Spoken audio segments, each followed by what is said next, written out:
بسم اللہ الرحمن الرحیم۔ السلام علیکم محترم ناظرین، آج کا عنوان ہے اجر اسود کون رکھے گا۔ آخر وہ سب بیت اللہ میں جمع ہوئے۔ ان لوگوں میں ابو امیہ بن مغیرہ تھا، اس کا نام حذیفہ تھا۔ قریش کے پورے قبیلے میں یہ سب سے زیادہ عمروں والا تھا۔ یہ ام المؤمنین سیدہ ام سلمہ رضی اللہ عنہا کا باپ تھا۔ قریش کے انتہائی شریف لوگوں میں سے تھا۔ مسافروں کو سفر سامان اور کھانا وغیرہ دینے کے سلسلے میں بہت مشہور تھا۔ جب کبھی سفر کرتا تو اپنے ساتھیوں کے کھانے پینے کا سامان خود کرتا تھا۔ اس وقت اس شدید جھگڑے کو ختم کرنے کے لیے اس نے ایک حل پیش کیا۔ اس نے سب سے کہا ہے، قریش کے لوگوں، اپنا جھگڑا ختم کرنے کے لیے تم یوں کرو کہ حرم کے صفائی نامی دروازے سے جو شخص سب سے پہلے داخل ہو اس سے فیصلہ کروا لو۔ وہ تمہارے درمیان جو فیصلہ کرے وہ سب اس کو مان لیں۔ یہ تجویز سب نے مان لی۔ آج اس دروازے کو باب الاسلام کہا جاتا ہے۔ یہ دروازہ رکن یمنی اور رکن اسود کے درمیانی حصے کے سامنے ہے۔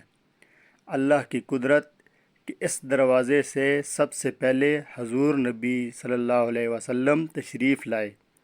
قریش نے جیسے ہی آپ کو دیکھا پکار اٹھے،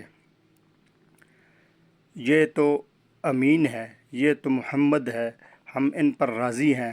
اور ان کے ایسے کہنے کی وجہ یہ تھی کہ قریش اپنے آپس کے جھگڑوں کے فیصلے آپ ہی سے کروایا کرتے تھے۔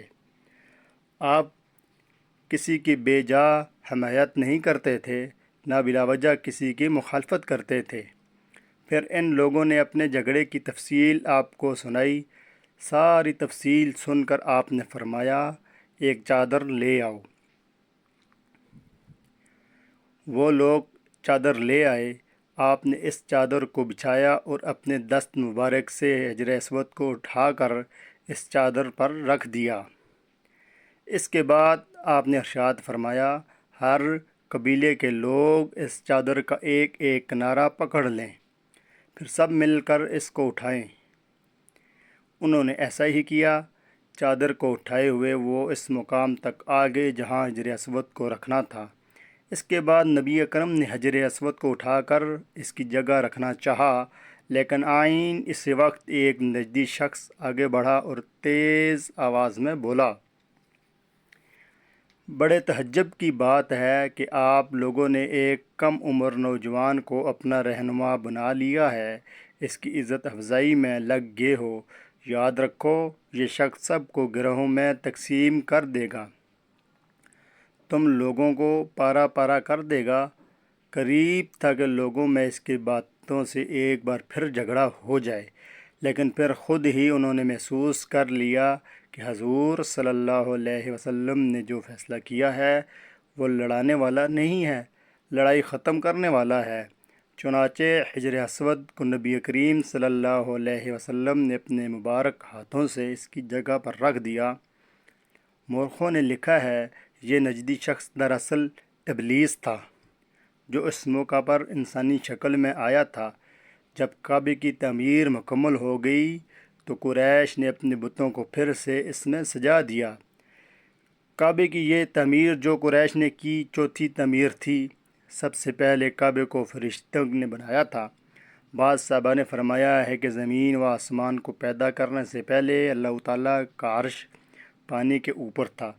جب عرش کو پانی پر ہونے کی وجہ سے حرکت ہوئی تو اس پر یہ کلمہ لکھا گیا، لا الہ الا اللہ محمد الرسول اللہ، اللہ تعالیٰ کے سوا کوئی معبود نہیں، محمد اللہ تعالیٰ کے رسول ہیں۔ اس کلمے کے لکھے جانے کے بعد عرش ساکن ہو گیا۔ پھر جب اللہ تعالیٰ نے آسمانوں اور زمین کو پیدا کرنے کا ارادہ فرمایا تو اس نے پانی پر ہوا کو بھیجا۔ اس سے پانی میں موجیں اٹھنے لگیں اور بخارات اٹھنے لگے۔ اللہ تعالیٰ نے ان بخارات یعنی بہاپ سے آسمان کو پیدا فرمایا۔ پھر اللہ تعالیٰ نے کعبہ کی جگہ سے پانی کو ہٹا دیا، جگہ خشک ہو گئی۔ چنانچہ یہی بیت اللہ کی جگہ ساری زمین کی اصل ہے اور اس کا مرکز ہے۔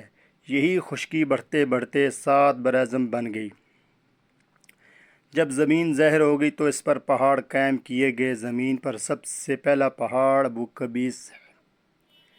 پھر اللہ تعالیٰ نے فرشتوں کو حکم فرمایا، زمین پر میرے نام کا ایک گھر بناؤ تاکہ آدم کی اولاد اس گھر کے ذریعے میری پناہ مانگے۔ انسان اس گھر کا طواف کریں جس طرح تم نے میرے عرش کے گرد طواف کیا ہے، تاکہ میں ان سے راضی ہو جاؤں۔ فرشتوں نے حکم کی تعمیل کی۔ پھر آدم علیہ السلام نے خانہ کعبہ کی تعمیر شروع کی۔ اس کے بعد حضرت ابراہیم علیہ السلام نے خانہ کعبہ کی تعمیر کی۔ اس طرح قریش کے ہاتھوں یہ تعمیر چوتھی بار ہوئی تھی۔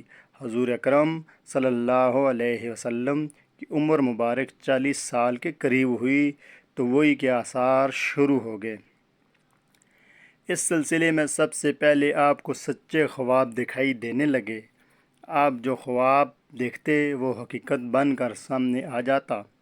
اللہ تعالیٰ نے سچے خوابوں کا سلسلہ اس لیے شروع کیا کہ اچانک فرشتے کی آمد سے کہیں آپ خوفزدہ نہ ہو جائیں۔ ان دنوں ایک بار آپ نے سیدہ خدیجہ رضی اللہ عنہا سے فرمایا، جب میں تنہائی میں جا کر بیٹھتا ہوں تو مجھے آواز سنائی دیتی ہے، کوئی کہتا ہے محمد ہے محمد۔ ایک بار آپ نے فرمایا، مجھے ایک نور نظر آتا ہے، یہ نور جاگنے کی حالت میں نظر آتا ہے، مجھے ڈر ہے اس کے نتیجے میں کوئی بات نہ پیش آ جائے۔ ایک بار آپ نے یہ بھی فرمایا، اللہ کی قسم مجھے جتنی نفرت ان بتوں سے ہے اتنی کسی اور چیز سے نہیں۔ وہی کے لیے آپ کو ذہنی طور پر تیار کرنے کے لیے اللہ تعالیٰ نے فرشتے اسرافیل کو آپ کا اہم دم بنا دیا۔ آپ ان کی موجودگی کو محسوس تو کرتے تھے مگر انہیں دیکھ نہیں سکتے تھے۔ اس طرح آپ کو نبوت کی خوشخبریاں دی جاتی رہیں، آپ کو وحی کے لیے تیار کیا جاتا رہا۔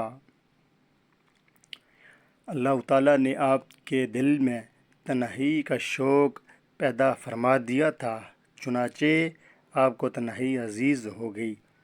آپ غار حرا میں چلے جاتے اور وہاں وقت گزارتے۔ اس پہاڑ سے آپ کو ایک بار آواز بھی سنائی دی تھی، میری طرف تشریف لائیے ہے اللہ کے رسول۔ اس غار میں آپ مسلسل کئی راتیں گزارتے، اللہ کی عبادت کرتے۔ کبھی آپ 3 راتوں تک وہیں ٹھہرے رہتے، کبھی 7 راتوں تک، کبھی پورا مہینہ وہاں گزار دیتے۔ اب جو کھانا ساتھ لے جاتے تھے جب ختم ہو جاتا تو گھر تشریف لے جاتے۔ یہ کھانا عام طور پر زیتون کا تیل اور خشک روٹی ہوتا تھا، کبھی کھانے میں گوشت بھی ہوتا تھا۔ غار حرا میں قیام کے دوران کچھ لوگ وہاں سے گزرتے اور ان میں کچھ مسکین لوگ ہوتے تو آپ انہیں کھانا کھلاتے۔ غار حرا میں آپ عبادت کس طرح کرتے تھے، روایات میں اس کی وضاحت نہیں ملتی۔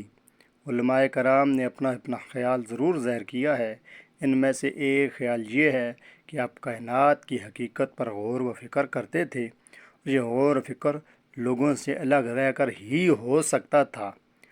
پھر آخرکار وہ رات آ گئی جب اللہ تعالیٰ نے آپ کو نبوت اور رسالت عطا فرما دی۔ آپ کی نبوت کے ذریعے اپنے بندوں پر عظیم احسان فرمایا۔ وہ ربیع الاول کا مہینہ تھا اور تاریخ 17 تھی۔